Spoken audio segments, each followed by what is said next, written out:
Good morning, everybody. Welcome to the very first match in round two of the International Reparation Debate 2025. Round one was an exciting set of matches, and if it's anything to go off of, I'm sure round two will be even more impressive with an even better set of exchange of ideas. At this time, I'm going to thank a few institutions and organizations who have made the International Reparation Debate competition possible.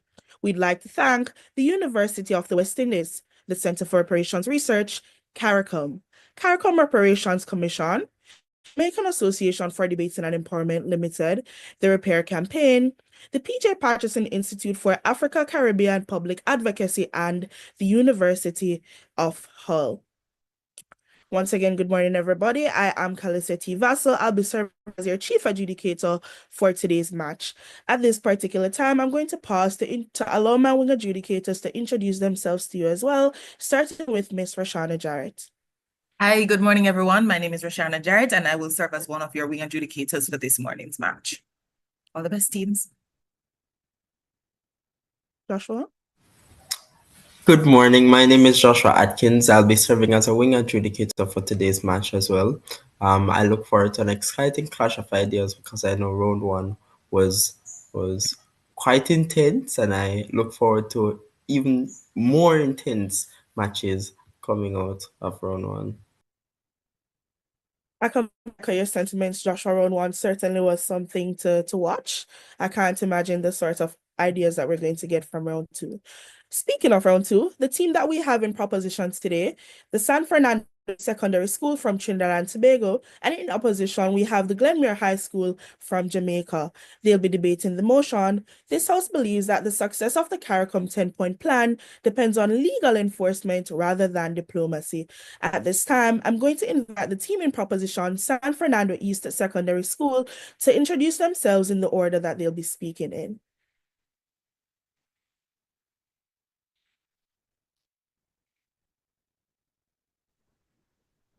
Hello, good morning, and I am the first speaker, Nathan Luttrell. Good morning, I'm the second speaker, Maya Runner. Good morning, I'm the third and final speaker, Amaya Jones. And now we'll invite the team in opposition, Glenmuir High School, to introduce themselves in the order that they'll be speaking in. Hello, good morning. My name is Joshua Smith and I'm the first speaker. Good morning. My name is Kayla Powell and I will be the second speaker for this match. And good morning. My name is Julia Dawkins and I'm the third and final speaker for the opposition team. Thank you, teams. Once again, the motion that we'll be debating today, or rather that they'll be debating today, is this House believes that the success of the CARICOM 10-point plan depends on legal enforcement rather than diplomacy. The debate structure is as it was in round one, in which all three speakers will have 7, 6, and 5 minutes respectively to deliver their speeches, the first and last minutes of which are dubbed protected time. After the first presentations from the Prime Minister and the opposition leader, we'll pause for one period of cross-questioning, during which each team will be invited to pose 3 questions to each other. Similarly, after the second speeches, we'll pause for another period of cross-questioning. Thereafter, we'll pause for 1 minute to allow the third speakers to gather their thoughts and prep their reply speeches, after which they'll deliver it. That being said, we're going to get into the meat of the matter, and I invite the first speaker from side proposition to make their presentation. Please make them welcome. Hear, hear.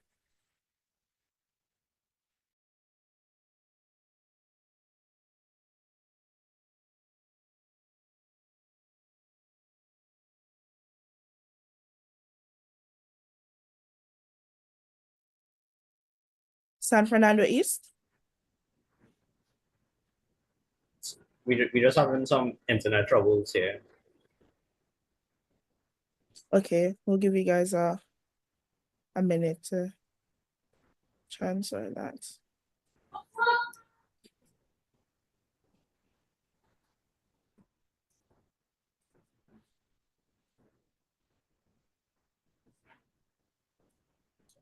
Okay. Honorable Chair, esteemed judges, ladies and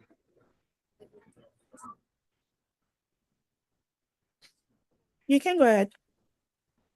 Honorable Chair, esteemed judges, ladies and gentlemen, today we stand in support of the motion This House believes that the success of the CARICOM 10-point plan on reparations depends on legal enforcement rather than diplomacy. Ta-Nehisi Coates, a prominent advocate for reparations, aptly stated, "The question is not whether we are guilty, but whether we are responsible." The CARICOM Reparations Commission, through the 10-point plan, has already laid out a framework for reparations, calling for acknowledgement, apologies, compensation, and the restoration of cultural heritage, among other things. However, without legal enforcement mechanisms, these measures remain largely symbolic and ineffective. In this debate, we will define the motion, outline our case for legal enforcement of the CARICOM 10-point plan, refute the opposition's attempts to supplement diplomacy as the only solution, and provide examples of legal frameworks that have been used in global contexts of reparations. Let us define the motion. Success is interpreted by the Cambridge Online Dictionary to mean the achieving of the results wanted or hoped for. The CARICOM 10-point reparations involving 10 key areas for reparation to be made to the descendants in countries which were former colonies under European rule. In the Caribbean during the period of slavery of African people in the slave trade, the word depends, also according to the Cambridge Online Dictionary, means to be decided by or to change according to the stated thing, which is legal enforcement. Legal in this case being connected with or allowed by the law and enforcement, the process of making people obey a law or rule. And for that same dictionary, diplomacy in this case means the management of relationships between countries. We acknowledge that cordial relations must be managed by compromise, sufficient talks, and trade deals.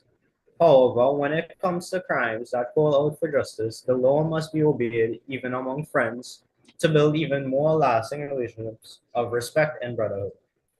Therefore, we affirm that the success of the CARICOM 10-point plan on reparations depends on legal enforcement rather than diplomacy. While diplomacy has a role to play in building relationships and facilitating dialogue, making people who have ignored this issue for so long obey the law is the crucial element of justice for the success of the CARICOM 10-point plan. The Caribbean has suffered from exploitation, enslavement, and colonial rule. The creative, resilient, peace-loving peoples are not seeking revenge nor ill will, only justice to, to live in the 21st century with an arch of promised success for the next generations. Legal enforcement for reparations ensures that responsibility for the crimes of slavery and colonialism is not simply acknowledged in the words and swept under the carpet and floor, but addressed with concrete, binding actions. We argue that legal enforcement rather than diplomatic efforts is the key to ensuring the success of the CARICOM 10-point plan on reparations. Legal enforcement provides a framework for holding governments and corporations accountable. Governments that have historically benefited from slavery and colonialism must be compelled through legal means to honor their obligations. Who was responsible for slavery and the slave trade? Was the governing elites of the colonial hierarchy of Europe? In an article published in the British kings and queens who supported and profited from slavery, I quote, King Charles III and Prince William have expressed profound sorrow at the atrocities of slavery, but neither has publicly accepted the crown's central role in the trade. They have not been called to account in law for the actions of their ancestors, through which they now enjoy wealth and privilege of the bruised backs of the enslaved, whose descendants in their former colonies live in destitution. As Prime Minister Mia Mottley of Barbados has emphasized, we cannot continue to talk about reparations in abstract terms. It is a matter of justice, not charity. Legal enforcement will ensure that reparations are not seen as an act of goodwill, but as a moral and legal responsibility. We reject what the opposition will say about solely relying on diplomacy. We as Caribbean people cannot rely solely on diplomacy or dialogue in the face of such a long history of oppression. Ralph Gonsalves, Prime Minister of St. Vincent and the Grenadines echoed similar sentiments, stating that diplomacy alone cannot undo the wrongs that have been done. It must be backed by the power of the law. To ensure we receive the justice we deserve, diplomatic channels often lack the necessary pressure to make tangible changes. Legal action is the only way to ensure that reparations are enforced and respected. Let me walk you through the inefficiency of diplomatic solutions. While diplomacy plays a role in initiating conversations, history has shown that diplomatic negotiations alone are not sufficient to achieve substantial reparations. The historical record reveals numerous failed attempts at diplomacy to obtain reparations from European colonial powers. In Capitalism and Slavery, 1944, Eric Williams argued that economic benefits derived from the transatlantic slave trade were institutionalized and the reparations were essentially for addressing systematic inequality. Yet diplomatic efforts have constantly faltered as these powers remain reluctant to take full responsibility without legal structures that mandate restitution. We risk the continued failure of diplomatic efforts. Let's look at the role of president in the legal enforcement. Reparations are not an unprecedented demand. Throughout history, legal systems have been used to address grievances for historical injustices. In the case of the United States, for instance, the legal recognition of Black American civil rights in the 20th century was a direct result of judicial intervention. As C.L.R. James wrote in The Black Jacobins, 1938, the struggle for justice cannot always be rooted in the law, for it is the law that governs society's capacity to right its wrongs. The CARICOM. In conclusion, while diplomacy plays a role, it is the legal.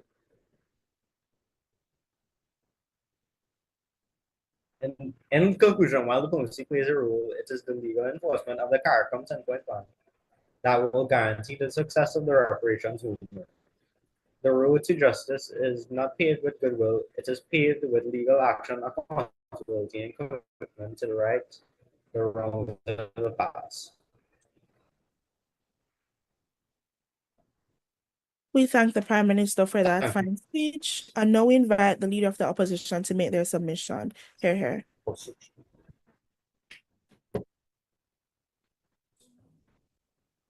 Yeah, please.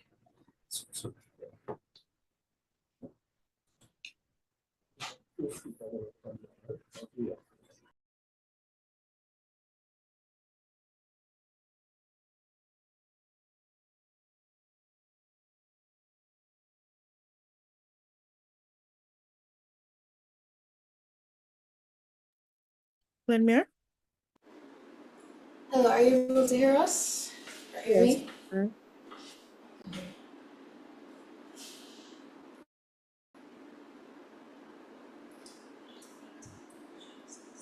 Breaking news. The State of Israel has pursued legal action against Egypt for enslaving the Jewish people between 1200 BC and 800 BC. Another case worthy of attention is the case against the Vatican. This morning reports have been received that the coalition of Protestant Christians are suing the Roman Catholic Church for the death and destruction of property it caused between AD 500 and 1498. And lastly, the great-great-great-great-great-great-grandchild of Christopher Columbus is bringing legal action against the country of Spain for mental anguish caused due to workplace injuries which occurred on the Nina, Pince, and Santa Maria.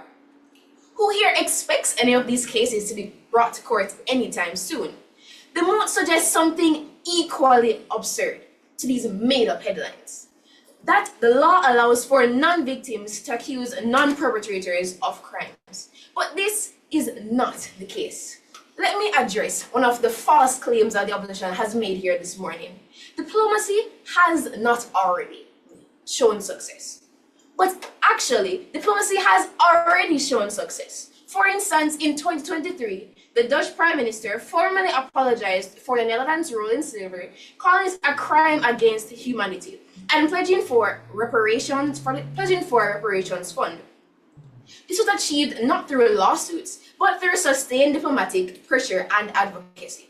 As Professor Sir Hilary Beckles affirmed, our weapon is not litigation, it is moral obligation and historical truth, showing that diplomacy is not a weakness, but a deliberate and effective path to justice. Ladies and gentlemen, honorable judges and esteemed members of the House, today we, the opposition, are here to firmly reject the notion that the success of the CARICOM 10-point plan depends on legal enforcement. Let's first clarify the key terms of today's debate. Success, as defined by the Oxford English Dictionary, is the accomplishment of an aim or purpose. For us, this means measurable progress on reparatory justice, not punishment, but healing, reconstruction, and sustainable development that uplifts our region. The CARICOM 10-point plan is a product of the CARICOM Reparations Commission, CRC, which was created by the Caribbean heads of government to prepare the case for reparatory justice for the region's indigenous and African descendant communities who are victims of crimes against humanity, CAH, in the forms of genocide, slavery, slave trading, and racial apartheid. Their 10-point plan says that the plan outlines that they outline the path to reconciliation, truth, and justice for victims and their descendants.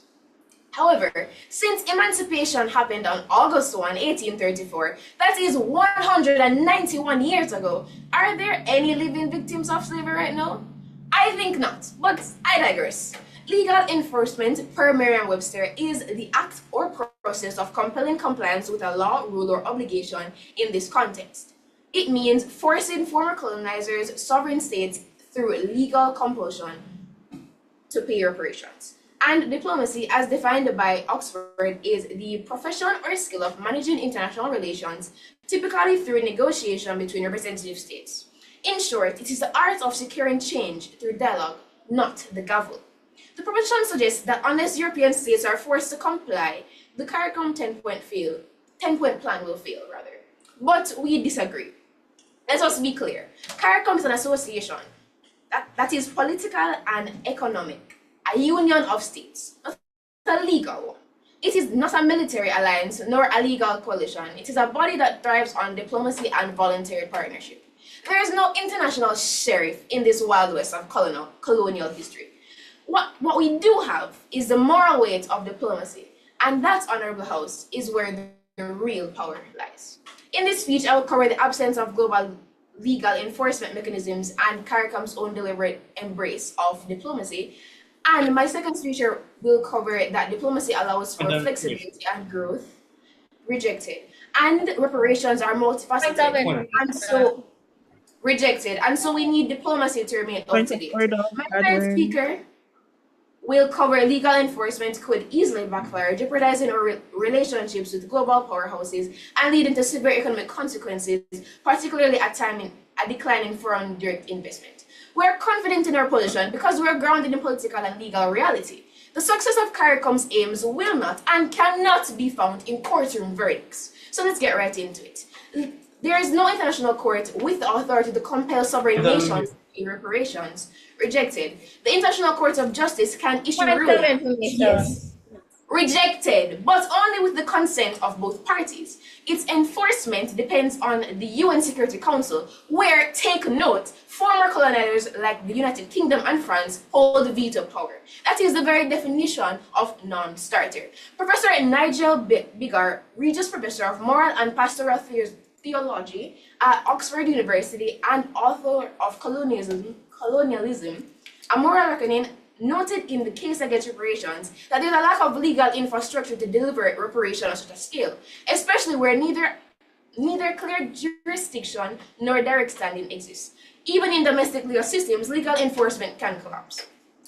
So I ask, if courts can't deliver justice in simple national context, how can you expect success on an international stage where sovereignty, immunity, and historical distance shroud every case? Legal enforcement, quite simply, is not justice, it is paralysis. Now let's examine intent. The CARICOM 10-point plan is unanimously adopted by heads of government in 2013 and was explicitly designed as a basis for negotiation, not litigation. not lawsuits, and not tribunals. It's about education, truth, and consensus, all grounded in the Caribbean Reparation Justice Program. The Caribbean Reparations Commission was built to talk with former colonizers, not to sue them. As the plan wisely reminds us, an injustice without remedy is abhorrent to the spirit of justice. But the remedy they envision is collaborative, not coercive. The intellectual architect of the plan, Professor Sir Hilary Beckles, Vice Chancellor of the University of the West Indies, chair of the CRC, declared, "Our weapon is not litigation, it is moral obligation and historical truth." This is a leader with decades of scholarship, diplomacy, and activism behind him. And he's telling us plainly, this is not a court battle, it's a campaign for historical recognition. So the very creators of the plan reject legal enforcement. How dare we claim that its success depends on it?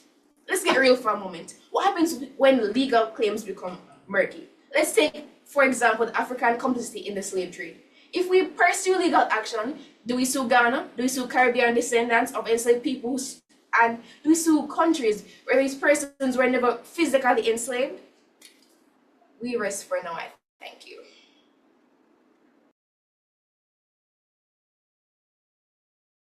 We thank the opposition leader for her fine speech, and at this point, we're going to pause for a first period of cross-questioning, during which we'll invite the opposition team to first answer the team in proposition. Glenn.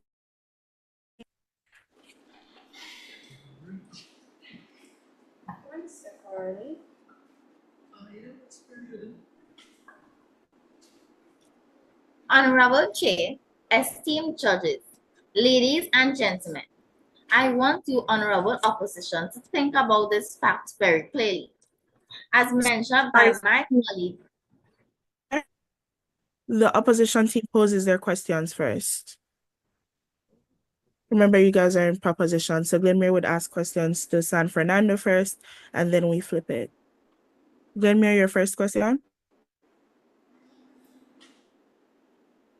How do you effectively legally enforce reparations on nations that outright reject to comply, provided that international courts do not have the outright power to force compliance? repeat the question, please. Slowly. How do you effectively legally enforce reparations on nations that outright reject to comply, provided that international courts do not have the outright power to force compliance?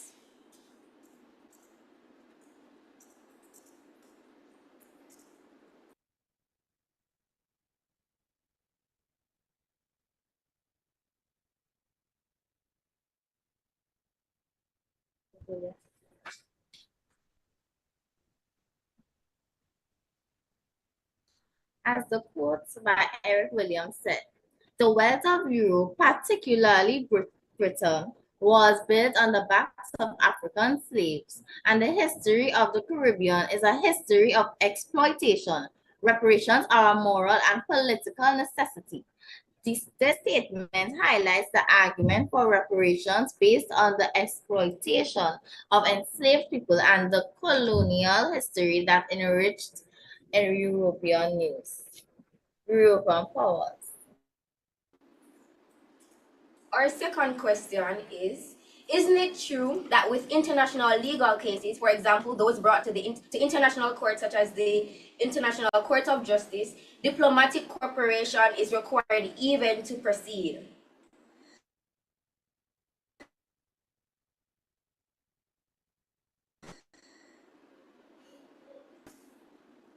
Do you want me to repeat?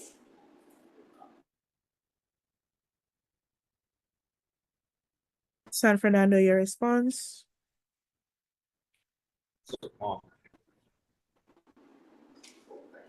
Since the use of how Europe got reparations, I could see us getting reparations for colonialism and chattel slavery.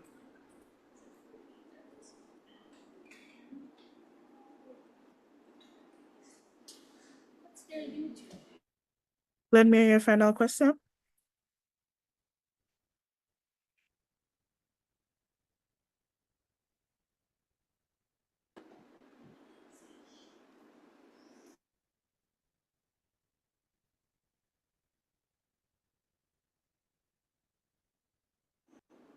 I'm so sorry. We weren't really able to hear the answer. So if you guys could repeat, please. San Fernando, they're asking you to repeat your response to their last question.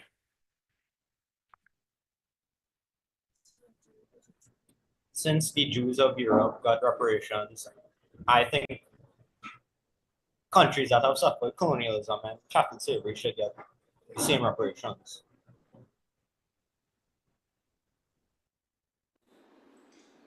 Our last question. If legal enforcement is pursued and the ruling favors CARICOM, what mechanisms exist to ensure global powers comply?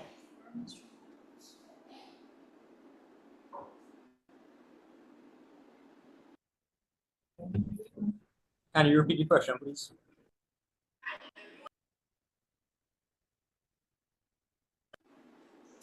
If legal enforcement is pursued and the ruling favors CARICOM, what mechanism exists to ensure global powers comply?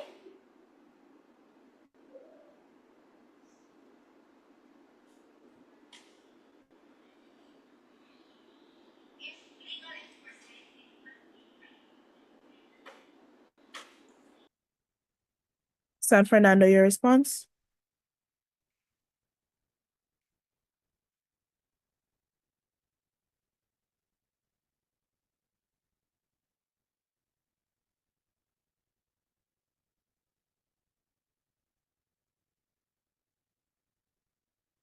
Yeah, I think they may have fallen. Yeah, I think we've lost them.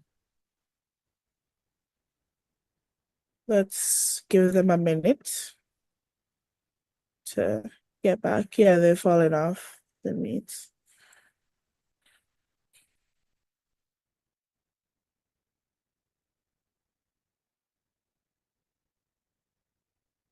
Oh, I think they're back.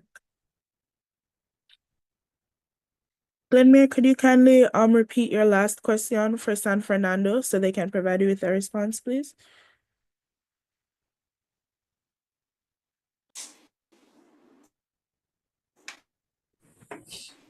Wait, before you do, San Fernando, all is well now? If legal enforcement is pursued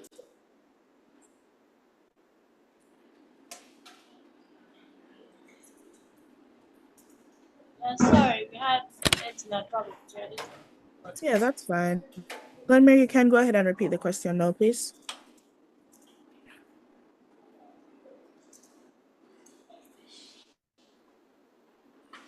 If legal enforcement is pursued and the ruling favors CARICOM, what mechanisms exist to ensure global powers comply?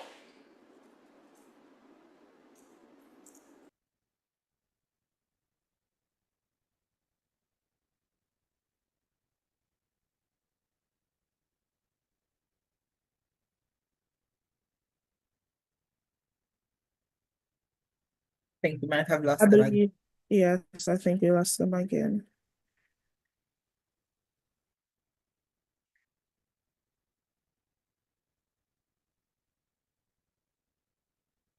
It appears they're having internet issues again. So let's give them another minute to try and see how best they can adjust themselves.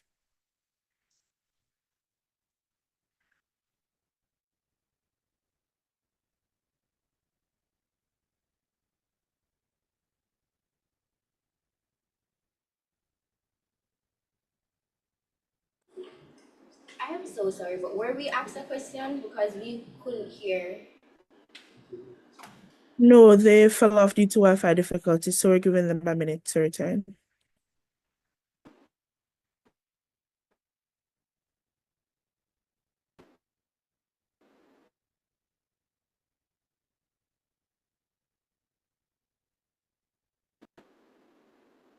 Oh, okay. Thank you.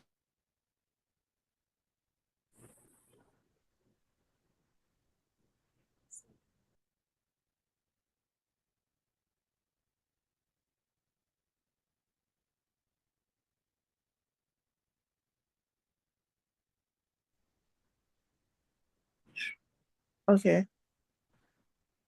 All right, thank you, Andrew. Glenmuir, you can go ahead and repeat your question now.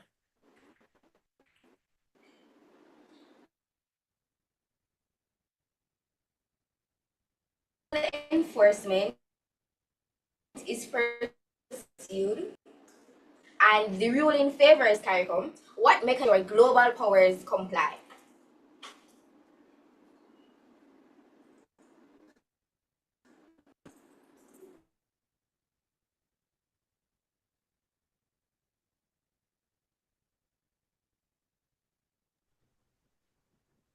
And Fernando, your response?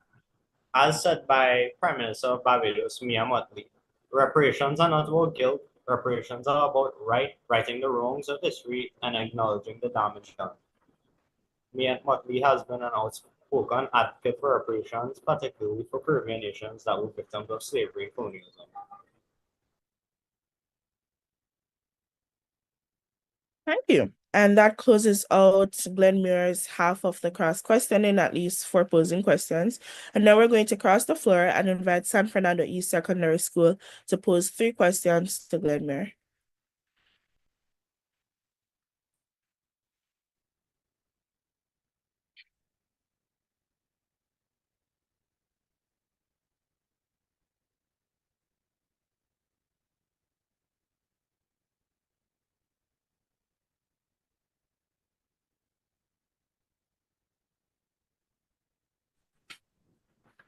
Can diplomacy be truly effective in the case of the Herero and Nama genocide, where the descendants of the perpetrators, Germany, have been constantly resistant to full reparations, especially considering the historical distance and lack of political will in modern governments?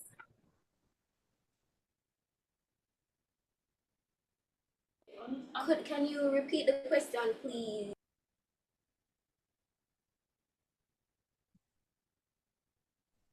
Can diplomacy be truly effective in the case of the Herero and Nama genocide, where descendants of the perpetrators, Germany, have been constantly resistant to full reparations, especially considering the historical distance and the lack of political in modern governments?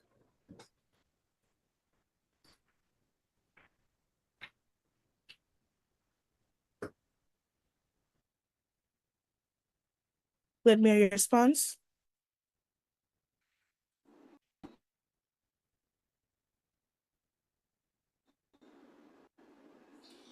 We believe that diplomacy can be effective. Do we believe so? Because we're entering into cooperative relationships with colonial powers. These colonial powers had already addressed these things and given multiple apologies for what they had done. It was never a question of whether or not they were thinking about giving reparations or made an attempt to give reparations. It is now whether or not we're going to enter into years of legal battle where we have no certain outcome if we're going to win, or go about it in a peaceful way to. Thank you, Speaker. Your response time has elapsed. San Fernando East, your next question. How can we trust that diplomacy will yield fair reparations for all affected parties when historical precedents suggest evasion and denial of responsibility?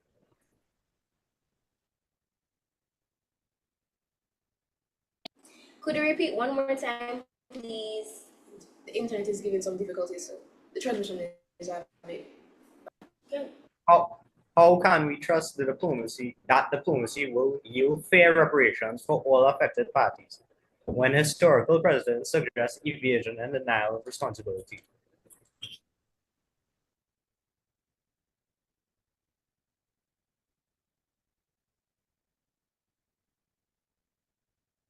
Glenmuir, your response? How do we know that this will be effective? Because we're not going at colonial powers' door and knock and ask. Repeat? No, I was prompting you to. Can you hear our response? Yes, you can go ahead. How do we know diplomacy will be effective? Because even when we are going the peaceful route of diplomacy, we are still implementing legal legality into it. We're still entering into contracts. We're still entering into long discussions about what everybody deserves and how this will all play out. We're not going in there based off word of mouth alone and depend on the colonial powers to pity us. No, we're entering into diplomacy. We're in a peaceful way, so we get what we deserve. We're not going there to just talk and hope for the best. We're still going into there with contracts and things like that. We're just going about this peacefully.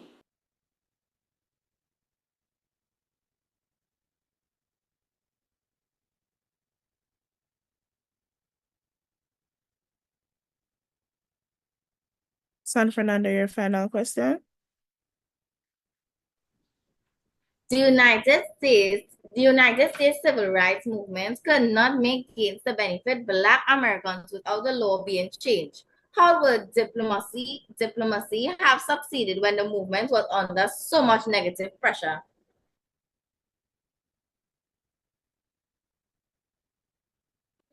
Can you repeat the question, please? The United States civil rights movement could not make gains to benefit Black Americans without the law being changed. How would diplomacy have succeeded when the movement was under so much of negative pressure?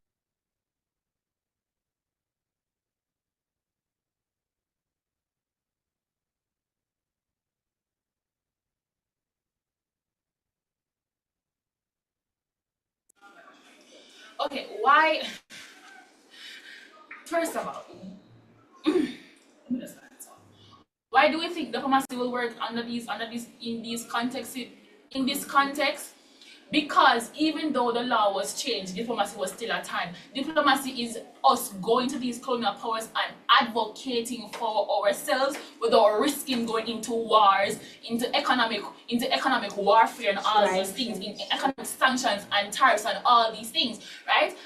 This civil movement still had its benefits. It took a long time, yes, because we are advocating for deep social change, standing on our own. That's what we're advocating for, but we're doing this peacefully.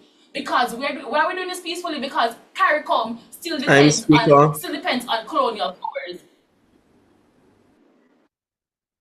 And that closes off our first period of cross-questioning. Thank you to both the proposition and opposition team. At this point in time, I'm going to invite the Deputy Prime Minister to come forward and make their submission. Please make them welcome. Hear, hear.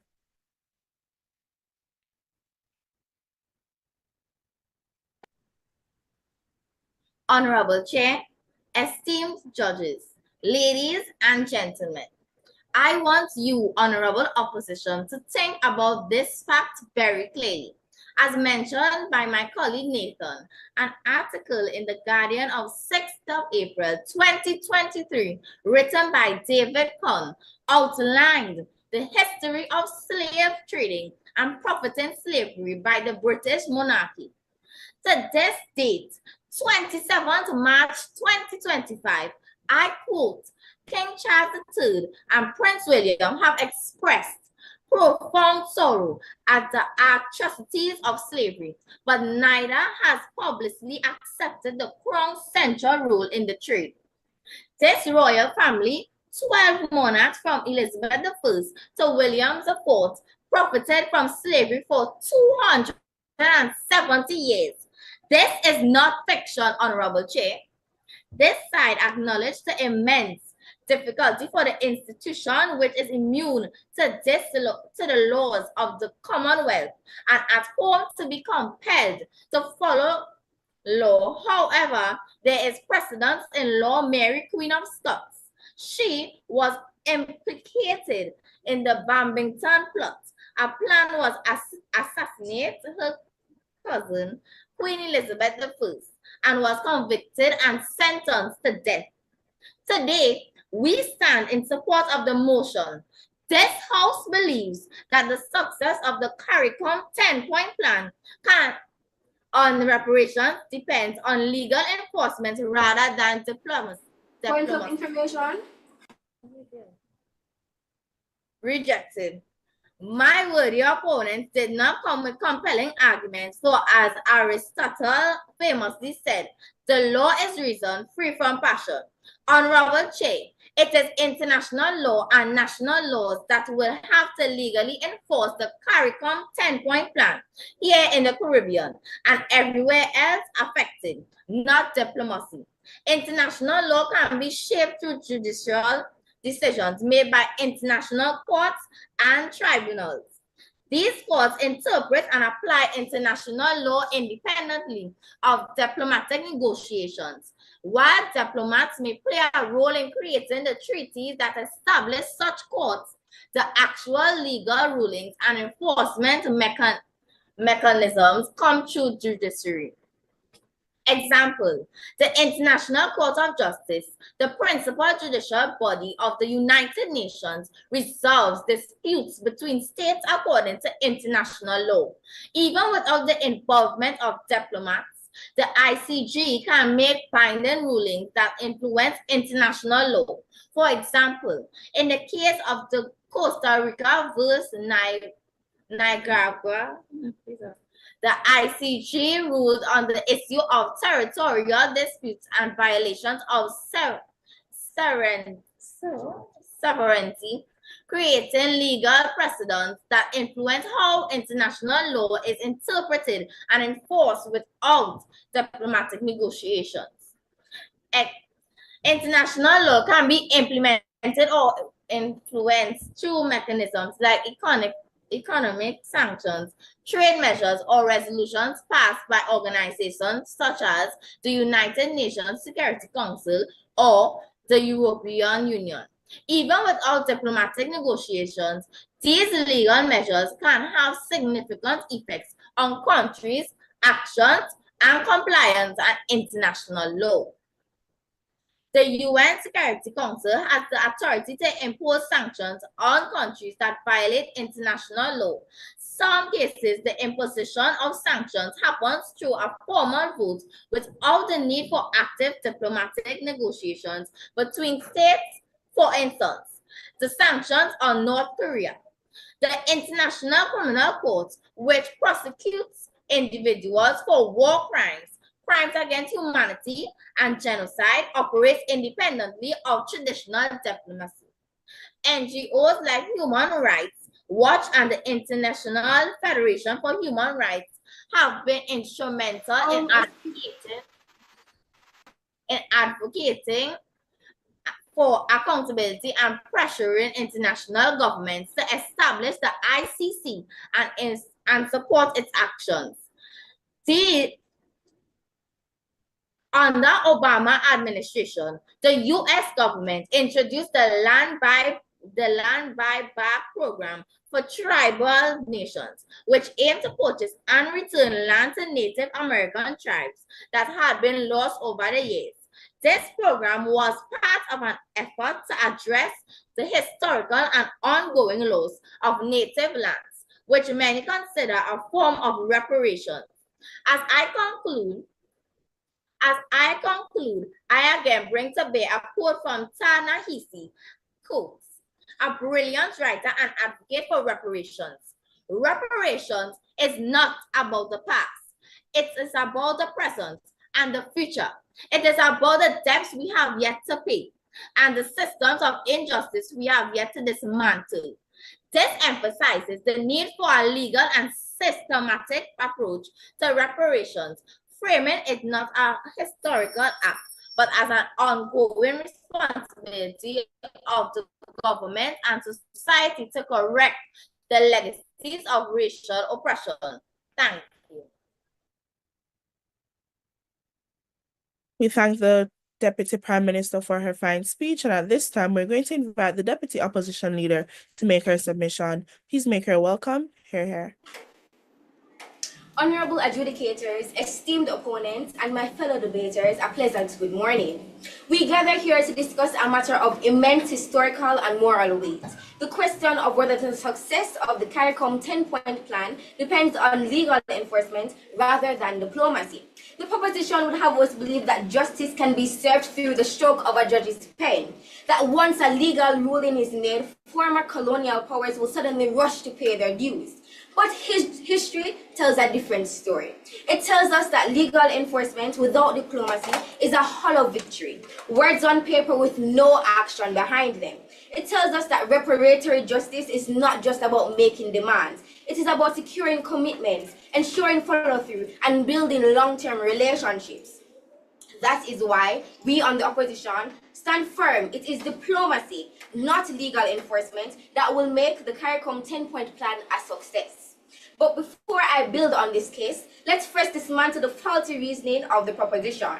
The proposition argued that precedent exists for reparations through legal action, implying that CARICOM should rely on courts to enforce the 10-point plan.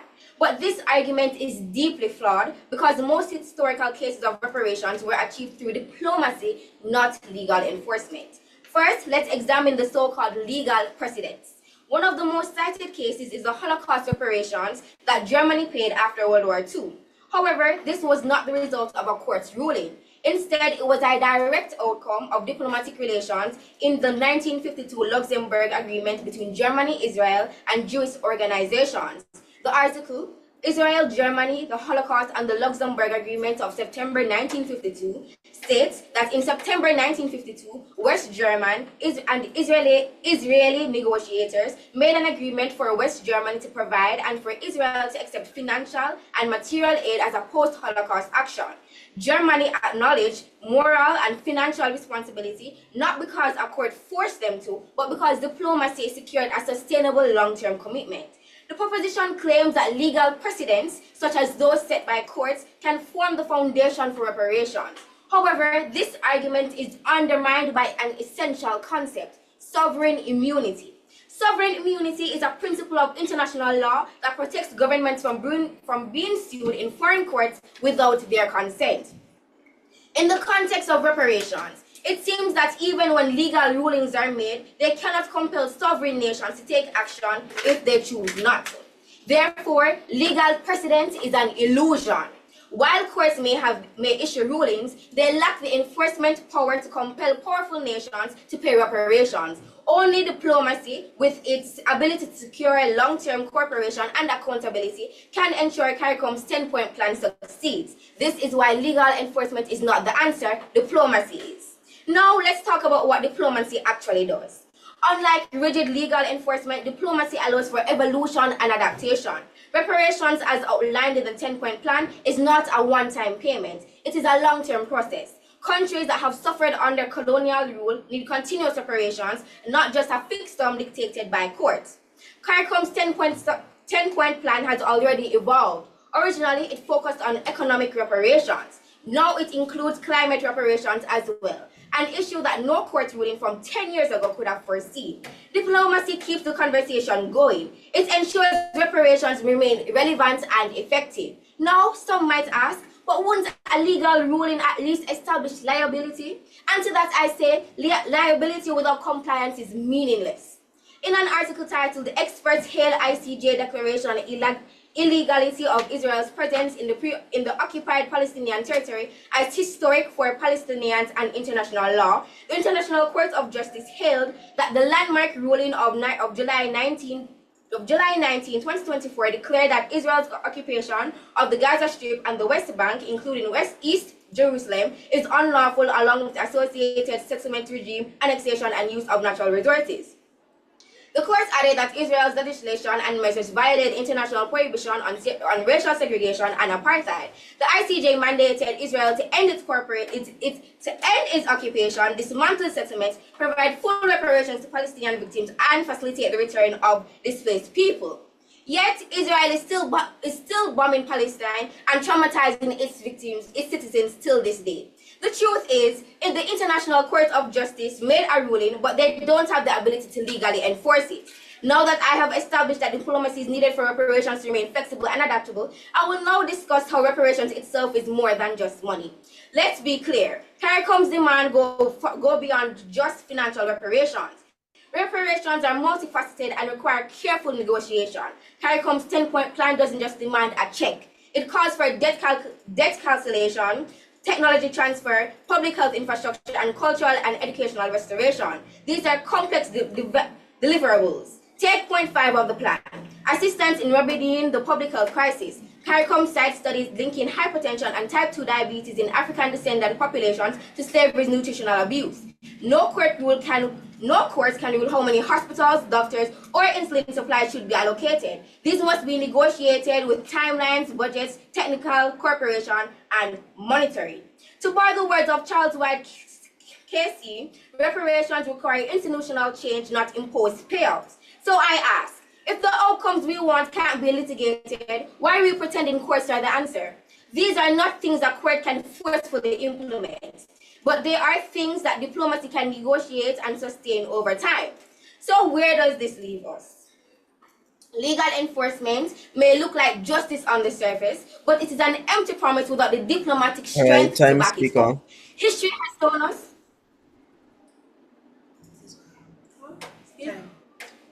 We thank the Deputy We rest for Opposition now. Speaker for that very spirited speech. And now we're going to pause for a second period of cross-questioning, which will proceed in the same way it proceeded for the first, meaning the opposition team will be invited to pose questions to the proposition team, no more than 3 questions, and then we'll cross the floor and have the proposition team pose 3 questions to the team in opposition. That being said, Glenmuir, the floor is yours. Please proceed with your questions. Additionally, teams are being invited to keep their mics open for the cross-questioning period such that we can have a more organic and faster exchange of questions and answers. You may proceed.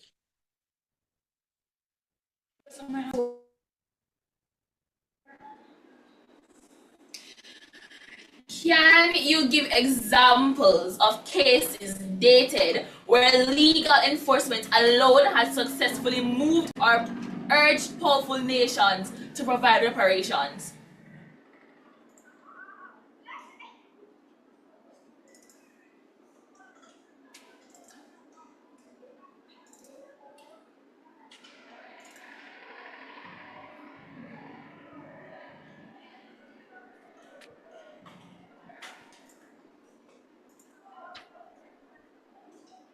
Fernando, your response? Hi, sorry, can you repeat Can the you repeat question, this? please?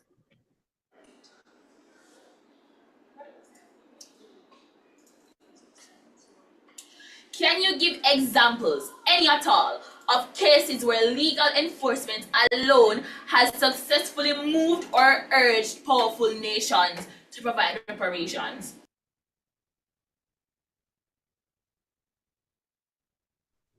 Germany after the Holocaust.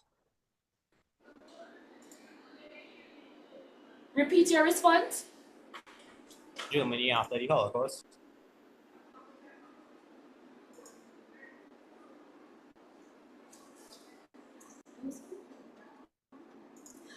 Most Caribbean legal systems impose strict time limits on civil claims. 3 years for wrongful death, 6 for torts, and 2 for defamation, highlighting that law does not accommodate indefinite claims. With this in mind, has the statute of limitation expired for legal action related to slavery?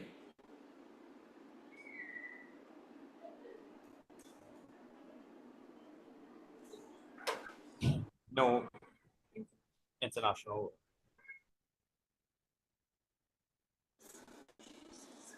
I'm sorry, could you please repeat what you were just saying? Said No no international law.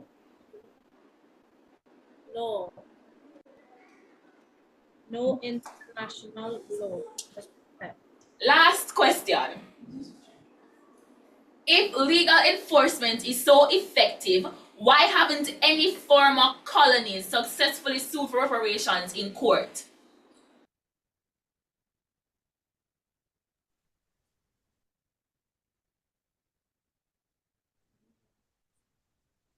We're not too sure about that one. We have no votes. There are no votes.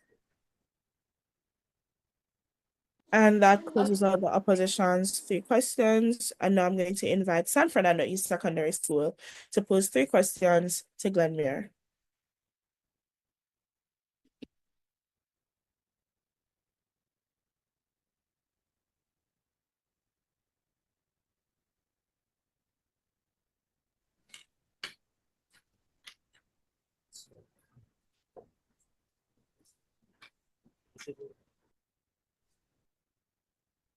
presentation, we highlighted the case of the royal family of England and their slave trading past. How do your team propose to use diplomacy only to get them to accept them and comply with the CARICOM 10-point plan? Would you mind repeating? And speaking up louder. We really aren't able to hear you. In our presentation, we highlighted the case of the royal family of England and their slave trading past. How do your team propose to use diplomacy only to get them to accept and comply with the CARICOM 10-point plan?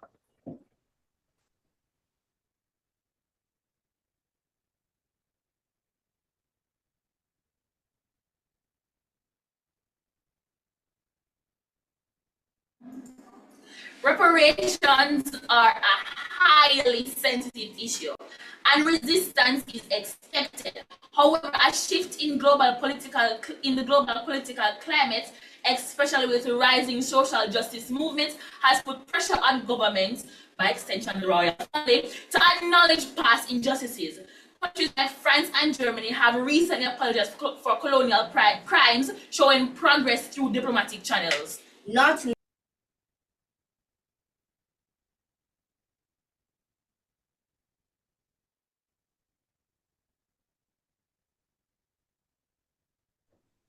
Do you agree that sanctions will be needed if diplomatic agreements are broken?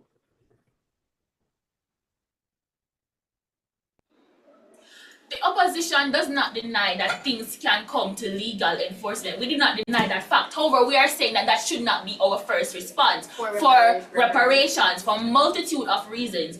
Will courts have to come into play? We don't know. Maybe it will have, but why would that have to be our first response?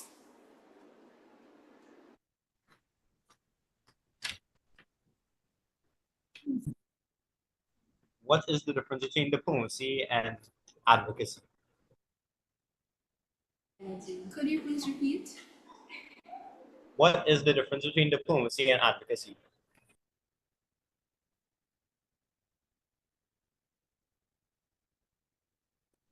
What is the difference between diplomacy and advocacy?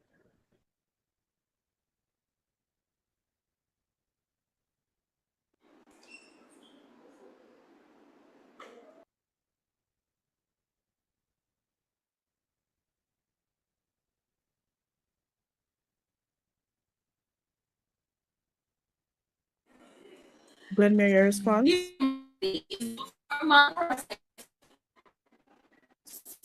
Sorry, we chip off a little bit a while ago. I'm so sorry. Can we go ahead now? Can we go ahead now? Yes, you can.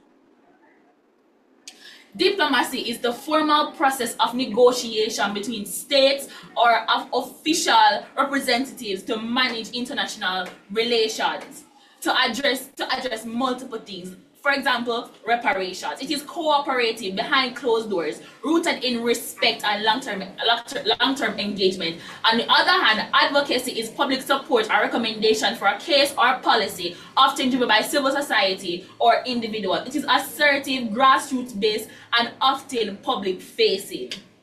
That's the difference. And that concludes our second and final period of cross-questioning. At this particular point in time, we're going to pause for 1 minute to allow the reply speakers to gather their thoughts and prepare their speeches.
Okay, 1 minute has elapsed.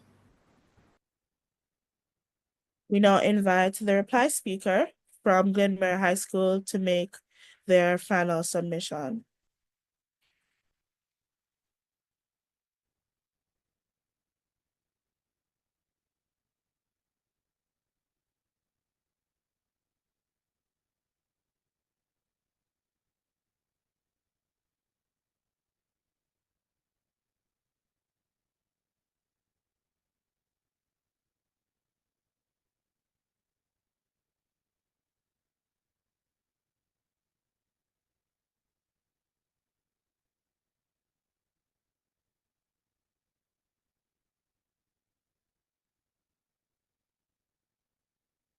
Okay, we're going to have to give them a minute to rejoin. I think they were trying to rejoin right now, actually, because they had entered the waiting room, but they fell off again, it seems. So let's just give them a moment. Oh, they're back. Glenmuir, can you hear us?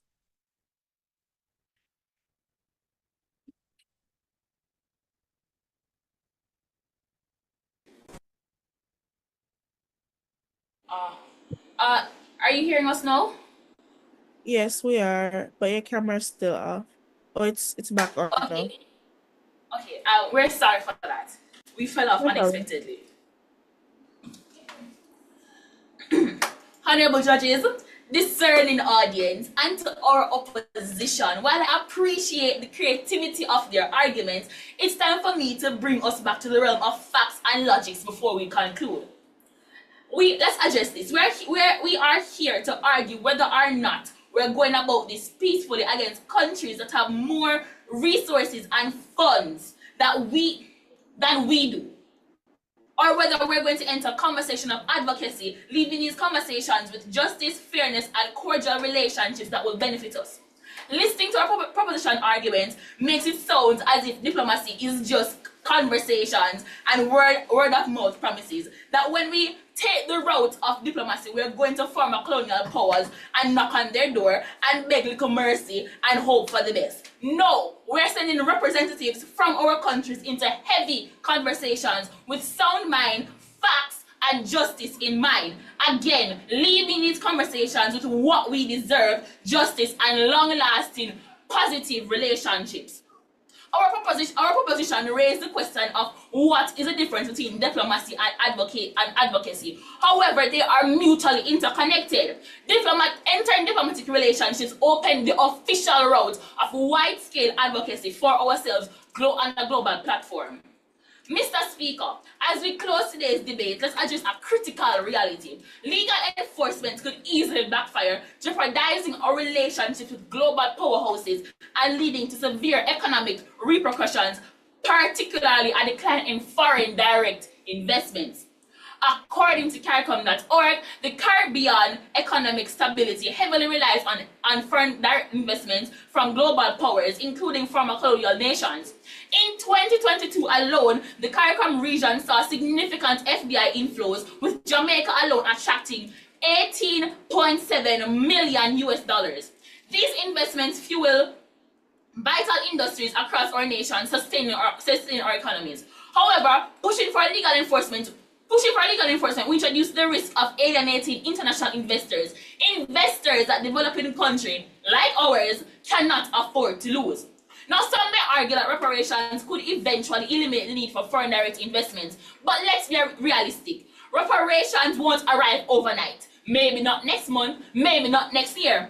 Legal action means years of negotiation, back and forth with former colonial powers, bureaucratic delays, and political resistance. In the meantime, while we wait for an uncertain outcome, we will still need FDIs to keep our economies afloat. Mr. Speaker, before we begin to discuss the potential benefits of legal enforcement, let's talk cost. Legal enforcement on this scale will take millions. That's not a if or a but an undeniable fact. From legal fees to administrative expenses, this is a financial burden that CARICOM nations cannot afford to gamble with, especially when legal experts suggest that winning such a case is at best a legal fantasy. Consider this. In 2013, according to NACLA, CARICOM sought the services of Leyday and Co., a British legal firm, to pursue reparations from the United Kingdom, France, and the Netherlands for the horrors of slavery and genocide on the region's native people. Now, let's give credit where credit is due. Leyday and Co. won high-profile cases, but let's also talk again money. Their famous case, Trafigura's pollution case, where they represented thousands of Ivory Coast citizens secured legal victory. However, Leyday and Co. demanded a staggering £105 million in fees. That's over 17 billion Jamaican dollars. Their justification, the complexity of the case. They did their work, and of course they deserve their money. However, how much can CARICOM realistically invest into this legal battle? According to Michael A. Dingwall in Curtin News, Leyday and Co. thrives on easy cases where clear evidence links victims and perpetrators. But this case is different. The victims have died. Perpetrators are nowhere to be found and hiding behind closed doors. So that is the complexity of the case. Therefore, it's buried under historical baggage, political intricacies, and will take a very long time. Let's say over the period of 5 years, how much money will the CARICOM nations will CARICOM nations have to invest in legal battle? So I ask this question. Sorry. Mr. Speaker, millions if not billions of taxpayers' dollars would be funneled into decades of legal back and forth with no guaranteed victory. Meanwhile, our economies will suffer, investments will dry up, our financial stability will be at risk. So I ask, do we push forward with costly, uncertain legal battle knowing full well that it threatens our economic future? Or do we prioritize practical, strategic diplomacy that secures both justice and prosperity? I believe the answer is clear. I thank you. We thank the reply speaker from South Position Glenmuir High School for her final submission. And now we'll cross the floor and invite the reply speaker from San Fernando East Secondary School in proposition to make her final submission and close off today's debate. Please make her welcome. Hear, hear. Honorable Chair, esteemed judges, ladies and gentlemen. As we come close to this debate, it is clear that the proposition holds a stronger argument. This success in the CARICOM 10-point plan of reparations undeniably depends on legal enforcement rather than diplomacy. While the opposition makes a compelling case for the role of diplomacy, we must remember that the reparations are not about charity or goodwill. They are about a matter of justice, as emphasized by the Prime Minister Maya Matali. Diplomatic negotiations may take decades without tangible outcomes. Legal enforcement ensures that reparations are not mere empty promises. It forces governments and corporations to face the consequences of their past actions and commit to real tangible change. Ta-Nehisi Coates rightly argues that reparations must be seen as a moral and legal responsibility, not a voluntary act of kindness. Diplomatic efforts alone cannot hold accountable those who benefited from the exploitation of the Caribbean people. Only through the power of law can we compel these governments and entities to pay the debt that we owe, not beg them to do the right thing. We remind our esteemed fellow debaters that beautiful island of Jamaica, that the key goal of the Caribbean Community 10-point plan for reparation outlines the key actions proposed to the address of historical injustices of slavery, colonialism, and indigenous genocide in the Caribbean. The plan was developed in response to the region's demand for reparations from former colonial powers, requiring the following legal binding causes. Formal apology. CARICOM seeks a formal apology from European nations for the atrocities of slavery and colonialism. Repayment of public debt. The plan calls for the cancellation of the Caribbean country public debts, recognizing that these debts were partially caused by the legacy of colonialism. My opponents show that they have no faith for CARICOM in their statement. Cultural reparations. Efforts to restore and protect Caribbean culture artifacts. that were taken during colonial times. Education, the plans for funding to support the education of Caribbean people about the history, heritage, and the impact of slavery, including the creation of Global Reparations Education Initiative. Physio-social rehabilitation, addressing the lasting physio-social effects of slavery, colonialism, and genocide includes programs to heal the trauma experienced by descendants of enslaved Africans and indigenous people. Health, addressing the health disparities arose from colonial exploitation, including funding for health systems and specific health interventions for the descendants of enslaved people and indigenous groups. As stated by my colleagues on this side of the debate law, is necessary to implement these positions. This 10-point plan is part of the broader global movement for reparations, emphasizing justice, healing, and readiness for the damage caused by slavery, colonialism, and genocide. Furthermore, Ralph Gonzalez has pointed out diplomacy alone will not undo centuries of damage. Legal frameworks supported by international law are the only way to ensure that reparations are not just a talking point, but a reality.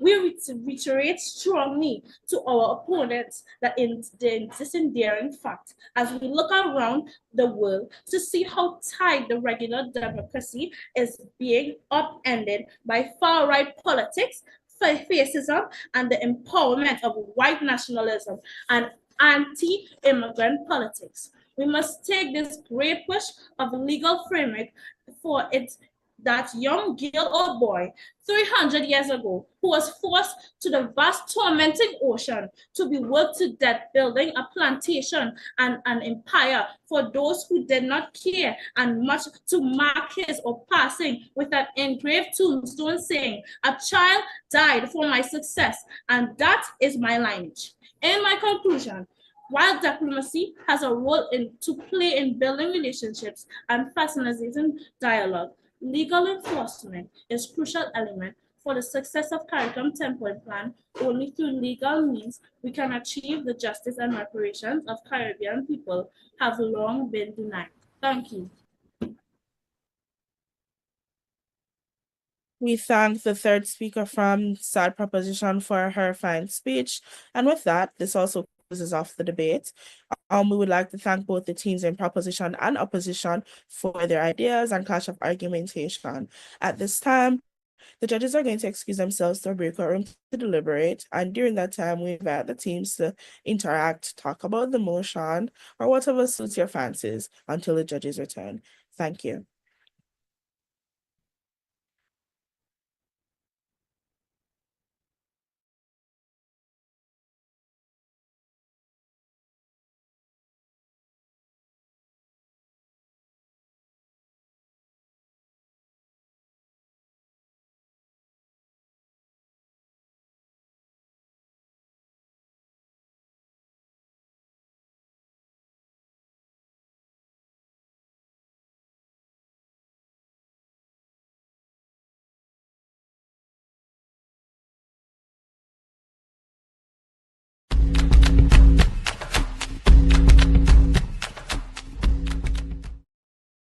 Good afternoon.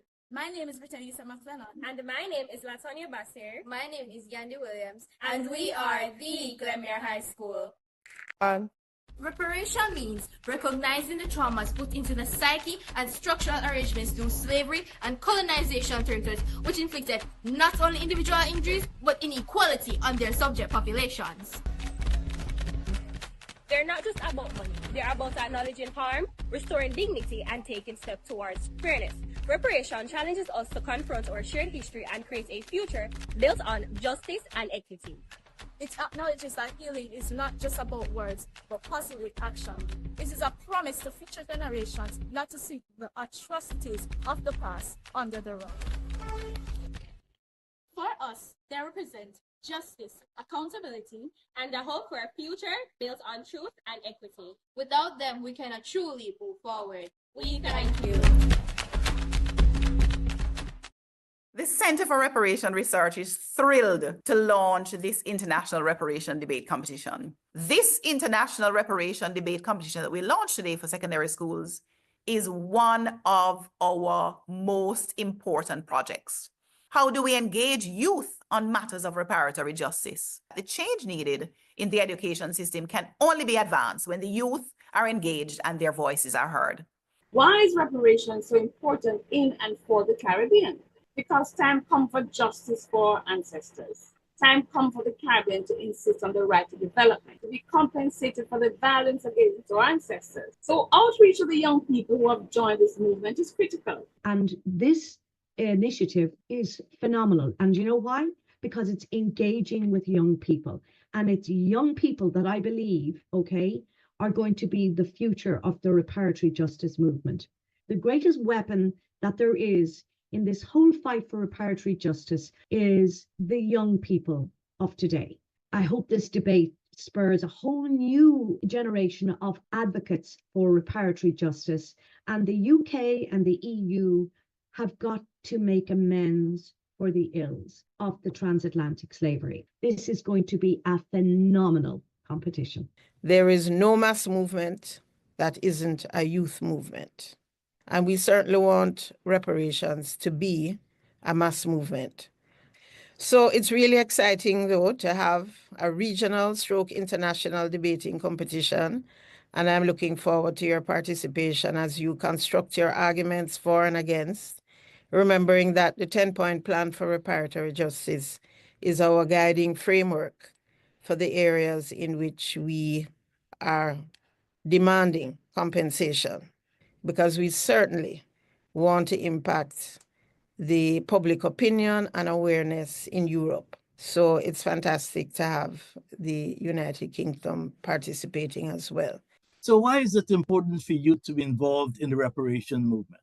Being involved in the reparations movement is critical to youth if one is to know their history so that they can understand why their societies are functioning as they are today. The future of the countries we live in are dependent on the current situation that exists today in our countries. And these current conditions were created by the past, including indigenous genocide, African enslavement, indentureship, and colonization. Being involved in reparations is about seeking justice, seeking a way to reduce inequalities in our own countries and then in the broader world. It's about seeking a more peaceful and balanced world, where global problems are solved in partnerships, not in isolation. I believe the sponsors are hoping this competition will allow our youth to gain knowledge about the past so that as young people, you'll be able to make better decisions in the future and make our countries better places. We know that we need to understand stories about people that look like us. So the fact that so many of you young people have registered was so encouraged by your enthusiasm and your passion for wanting to enter this debate. It is so important. It's just at the core of who we are, that we need to understand where we come from, understand our true history, and having a debate competition on this particular topic is such an important milestone. To have a real conversation about repair, and the fact that our young people were so articulate with their presentations, and to ensure that we keep educating our young people, because you are the future of us and are the Caribbean's a sustainable future. So congratulations, everybody. We are looking forward to the debate. Encourage everyone to join the debate. Thank you so much, all.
is the justice for the 5 million enslaved Africans trafficked to the Caribbean?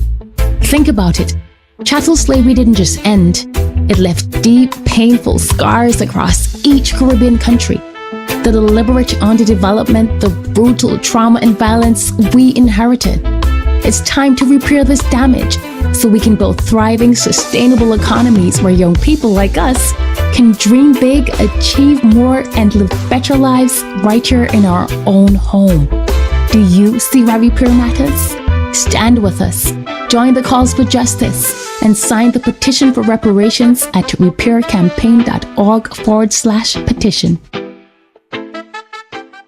It's very important that this is understood because we can't talk about legacies before talking about what left those legacies on our landscape.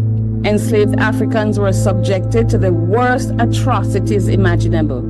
Kidnapping, storage in filthy barracoons, the Middle Passage, forced drowning as in the case of the slaver Zong, branding with hot iron, including by the church, with SPG being seared into the flesh of those they owned. Unrelenting field and factory labor, legal codes that rendered them non-human, and harsh punishments when they resisted enslavement. Deportation, dismemberment, hanging, imprisonment, severe flogging, including of women and the children.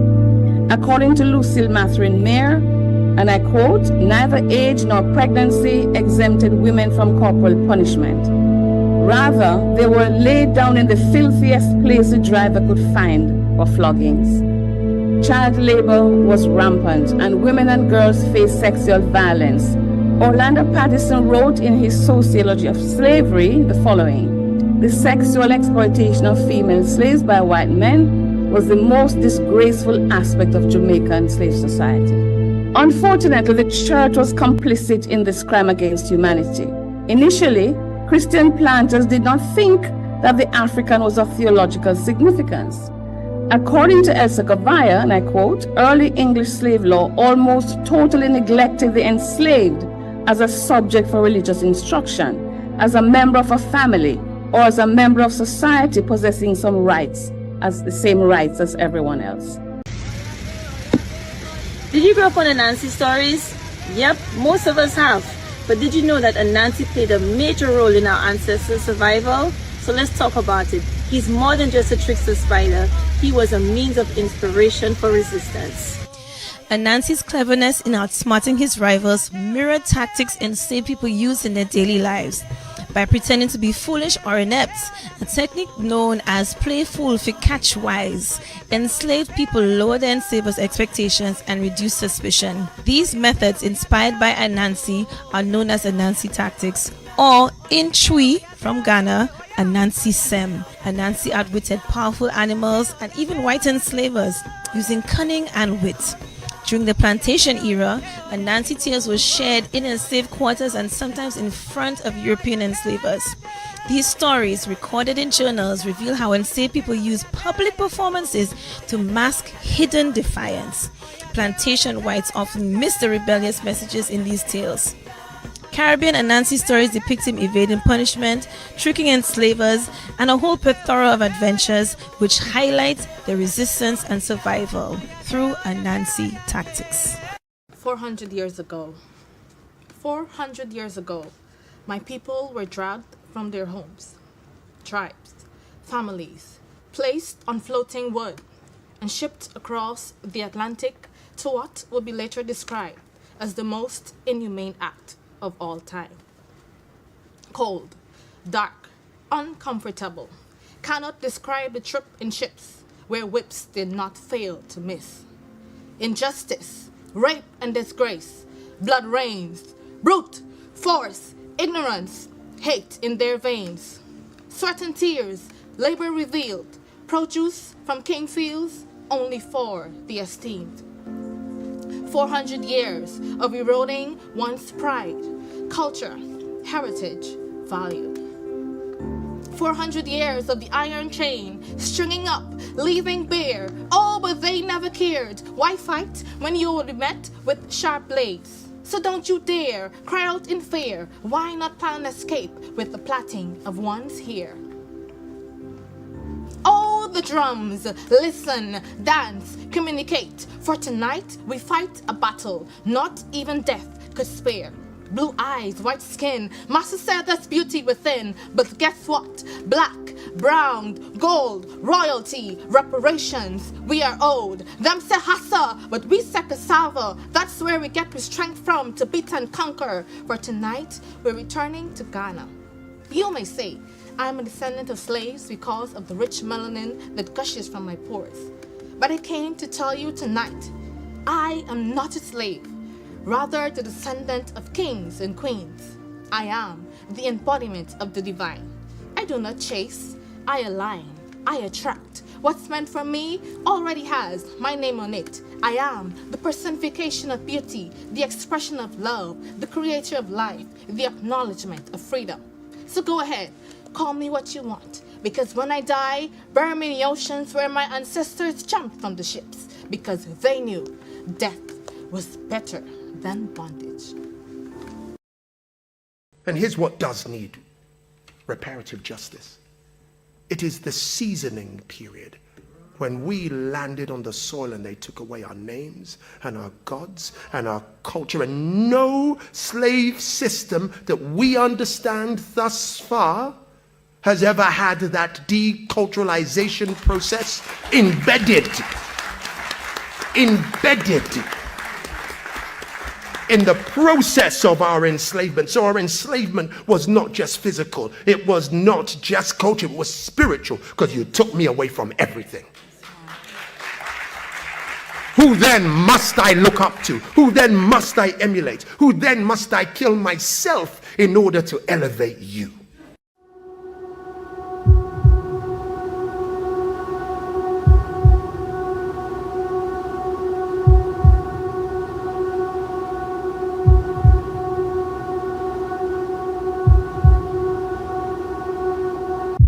What is common about the wealth?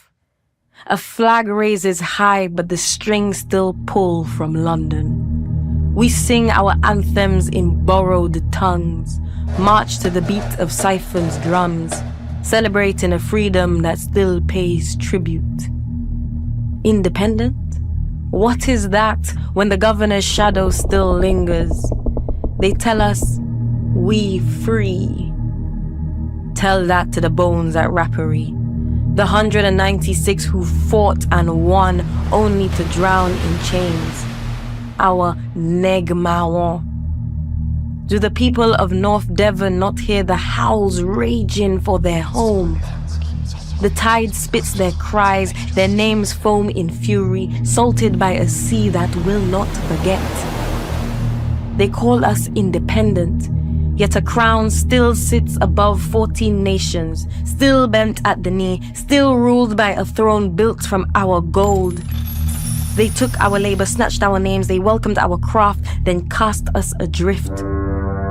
Windrush mothers, fathers, exiled from the empire they built. What is common about the wealth? Our persistent potency that perseveres through acute artistry. We carve language into legacy, turn sorrow into song, drum resistance as rhythm, sink steel into symphony. We are the architects of new worlds, the poets, the painters, the prophets, who make home in remnants still, who forge futures from fractured pasts. They took the wealth, but we are the riches. And remember that chattel slavery of the African people was also genocide. This is not highlighted sufficiently. If you take my home island of Barbados in the Caribbean, the British brought 600,000 people into Barbados. 600,000 Africans were brought into Barbados. The black population of Barbados today is 280,000. How do you reduce 600,000 to 290,000 after 200 years? They brought 3 million into Jamaica. At the end of the slavery malarkey, there were just about 600,000. The survival rate of African people in the Caribbean was about 17%. It was horrendous. The Conference of Heads of Government of the Caribbean Community. But I will say to you, therefore, that the issue of reparations for the transatlantic slavery is an issue that we will take up with you, and that the appropriate apology and compensation is paid, and that the international community accepts that this should never happen again.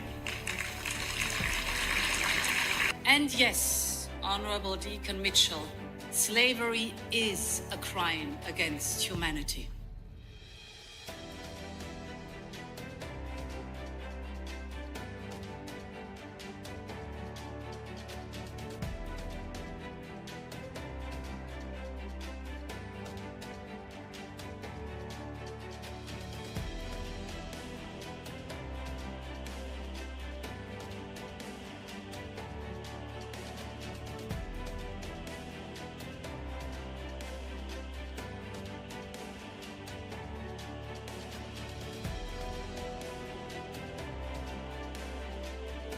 The concept of reparations would take the question of development repair, and it would be multi-generational. What needs to happen is face-to-face discussions, which we deem as absolutely important, because if you can't see me or hear me, it is not appropriate to be able to make a judgment as to who or what I am and what I should receive. Progress also means reparatory justice to heal historical wounds and climate justice to secure our future. We must be bold, demand what is old, and build a Caribbean that thrives.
Reparation Research is thrilled to launch this international reparation debate competition. This international reparation debate competition that we launched today for secondary schools is one of our most important projects. How do we engage youth on matters of reparatory justice? The change needed in the education system can only be advanced when the youth are engaged and their voices are heard. Why is reparation so important in and for the Caribbean? Because time comes for justice for our ancestors. Time comes for the Caribbean to insist on the right to development, to be compensated for the violence against our ancestors. So outreach to the young people who have joined this movement is critical. And this initiative is phenomenal. And you know why? Because it's engaging with young people. And it's young people that I believe, are going to be the future of the reparatory justice movement. The greatest weapon that there is in this whole fight for reparatory justice is the young people of today. I hope this debate spurs a whole new generation of advocates for reparatory justice, and the UK and the EU have got to make amends for the ills of the transatlantic slavery. This is going to be a phenomenal competition. There is no mass movement that isn't a youth movement. And we certainly want reparations to be a mass movement. So it's really exciting, though, to have a regional stroke international debating competition. And I'm looking forward to your participation as you construct your arguments for and against, remembering that the 10-point plan for reparatory justice is our guiding framework for the areas in which we are demanding compensation, because we certainly want to impact the public opinion and awareness in Europe. So it's fantastic to have the United Kingdom participating as well. So why is it important for youth to be involved in the reparation movement? Being involved in the reparations movement is critical to youth if one is to know their history so that they can understand why their societies are functioning as they are today. The future of the countries we live in are dependent on the current situation that exists today in our countries. And these current conditions were created by the past, including indigenous genocide, African enslavement, indentureship, and colonization. Being involved in reparations is about seeking justice, seeking a way to reduce inequalities in our own countries and then in the broader world. It's about seeking a more peaceful and balanced world where global problems are solved in partnerships, not in isolation. I believe the sponsors are hoping this competition will allow our youth to gain knowledge about the past so that as young people, you'll be able to make better decisions in the future and make our countries better places. We know that we need to understand stories about people that look like us. So the fact that so many of you young people have registered was so encouraged by your enthusiasm and your passion for wanting to enter this debate. It is so important. It's just at the core of who we are, that we need to understand where we come from, understand our true history, and having a debate competition on this particular topic is such an important milestone. To have a real conversation about repair, and the fact that our young people were so articulate with their presentations, and to ensure that we keep educating our young people, because you are the future of us and are the Caribbean's a sustainable future. So congratulations, everybody. We are looking forward to the debate. Encourage everyone to join the debate. Thank you so much, all.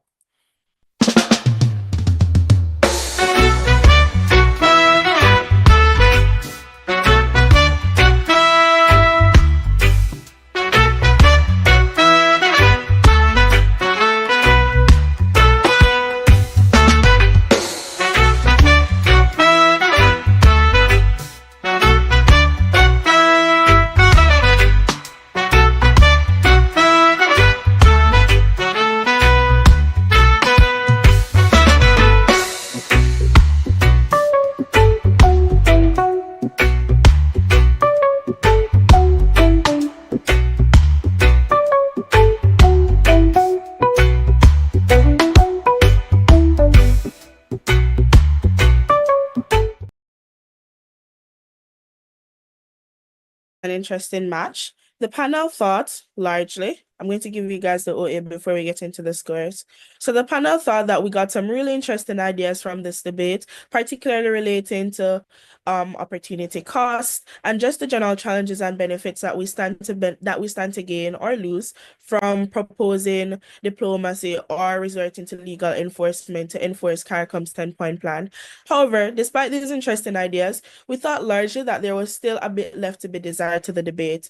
We thought that from the get-go, there was a lack of context and framing on both sides, meaning that the proposition team doesn't tell us very clearly what legal enforcement looks like on their side of the house, at least not until we get into the second speaker's speech, where we hear a little bit about trade sanctions and other economic embargoes. We thought also that on the opposition side of the house, we don't get a very clear idea of what diplomacy looks like, in as much as they tell us that it just looks like heavy conversations with colonial nations, or rather between colonial nations and Caribbean nations that are seeking reparations. And then further down in the second speaker's speech, she would have mentioned that their version of diplomacy would also include some sorts of legalities, but she doesn't tell us very well what these legalities are and what sort of intersection there is between diplomacy and legalities on their side of the house. So the panel was slightly confused on that particular point. Therefore, we thought largely that the debate could have benefited from better context and framing, just because it would have set a better tone or a better context within which the debate overall could happen. But what did we hear from the sides proposition opposition? So from proposition, they tell us that it's not worth pursuing legal enforcement because it's likely to be very costly, and courts may make rulings that colonial nations may not be inclined to comply with, simply because most colonial nations aren't even signatories to international courts that would be responsible for employing these rulings to begin with, such as the International Court of Justice. They also tell us that this might create antagonistic relationships between colonial nations and the Caribbean nations that are seeking reparations. We thought that these ideas, while interesting, could have benefited from greater development to prove why diplomacy is likely to lead to better outcomes than legal enforcement. So they've highlighted quite well for us and quite clearly for the panel the drawbacks or the challenges that we're likely to incur from pursuing legal enforcement. But they don't do enough weighing between legal enforcement and diplomacy to prove why, in their world, diplomacy is less likely to lead to these outcomes. And two, how we get logically from step one, being diplomacy, to the end goal being the acquisition of reparations for these nations. On the matter of development of these points, would have appreciated a bit more depth of analysis, perhaps to say that the cost benefit that these nations the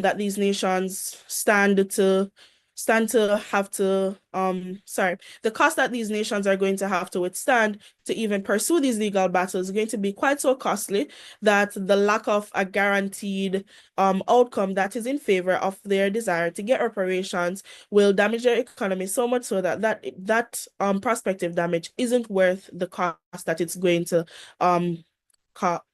to attract, rather. We get these sorts of ideas from the third speaker's speech in opposition. However, we thought that those ideas should have come out much earlier in the debate, such that a better conversation could have been had about it. Because after all, the third speaker's speech is a response speech, and because of that, we typically don't encourage new development of points or new points entirely being brought in the debate, because new points and new development of points ought to be had early on in the debate such that a fruitful conversation can be had about them. From opposition, we primarily get the idea that legal enforcement provides a framework for holding governments accountable. They tell us that this is much more likely to hold governments accountable than diplomacy, simply because these colonial nations have already proved to be particularly evasive in terms of their response to Caribbean nations seeking reparations.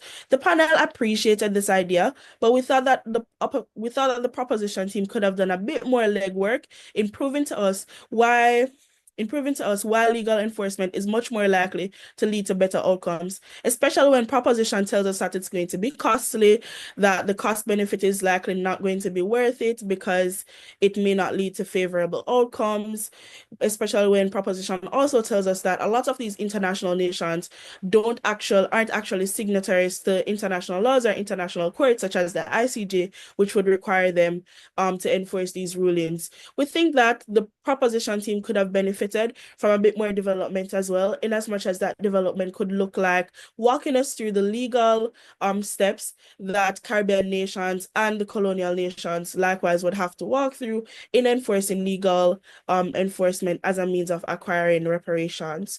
We think also that the match lacked a lot of weight on both sides. So opposition tells us again quite clearly why legal enforcement is likely to lead to bad outcomes, and opposition tells us why diplomacy is likely to not work.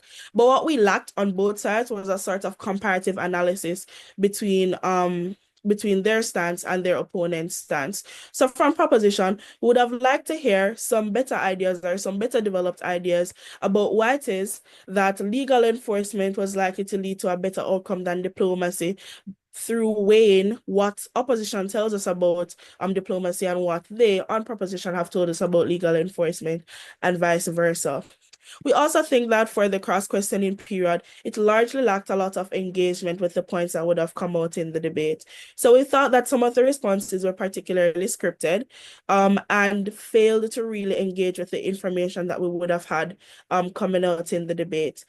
We think that this was similar for a lot of the speeches as well. So for example, we would have heard in when proposition second speaker speech that their legal outcomes or their legal enforcement could look like trade sanctions and embargoes, but that's not something that opposition acknowledges moving into their next speech or in response to what we've heard. So we thought largely that we had some interesting ideas, as I said, but it lacked engagement, and that depreciated the quality of the engagement that we could have had.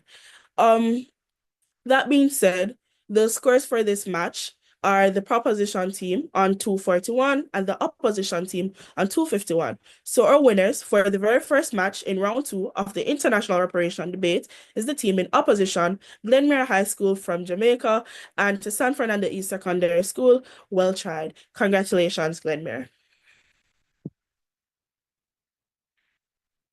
Thank you very much. And we applaud our opposition for the well-played match. Thank you. Definitely take in consideration what you've said and look forward to the next match. Great. And for this match, I would also like to announce that our best speaker was the second opposition speaker coming to us from Glenmuir High School. Thank you very much. Have a good day. You're welcome. And with that, we close out the first match in round 2 of the international reparation debate. And again, we'd like to thank our sponsors, without whom this competition would not have been possible: the University of the West Indies, the Center for Reparations Research, CARICOM, the CARICOM Reparations Commission, the Jamaican Association for Debating and Empowerment Limited, the Repair Campaign, the PJ Patterson Institute for Africa Caribbean Public Advocacy, and the University of Hull. Once again, congratulations, Glenmuir, and stay tuned for match 2.